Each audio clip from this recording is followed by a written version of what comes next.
খান আপনারে খাইতে দিছি এই খাবো? খান। এটা তো আপনার রিজিক। হ্যাঁ আপনি খান, আমি খুশি হয়ে দিছি। তিনজনে খান, তাই জম্মের খুশি হমু। সত্যি কিন্তু এরপর খাবো। চা খাওয়ামু, পান খাওয়ামু। আসসালামু আলাইকুম কাকা। ভালো, আলহামদুলিল্লাহ ভালো আছি। কি বিক্রি করতেছেন?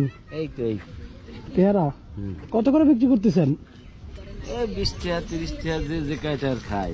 একটা কথা বলতাম, যদি কিছু মনে না করেন। কোন? আমাদের কাছে টাকা নাই, আমাদের 20 টাকার পেয়ারা খাওয়াবেন? অবশ্যই হ্যাঁ অবশ্যই। খাওয়াবেন? হ্যাঁ আচ্ছা দেন তাহলে। দাবি রাখবেন নাকি? না, সত্যি বলেন? হ্যাঁ সত্যি। না আবার চলে গেলে পরে আবার গালি দিলে না গালি উদুম না, দাবিও রাখবো না, কোনো তরমু না। তাই? আপনার পয়সা নাই, আপনার খাইতে চাইছেন, আর সমস্যা কি? এতে কি আর 50 টাকা মূল্য হইবে না? একক তো না খাইব মু। আমার তো মনে হচ্ছে আপনি মন খারাপ করতেছেন, এই জন্য আমার আর খাইবেন হেই কেন? না না খাবো না। তাই হেই কেন? মন খারাপ না।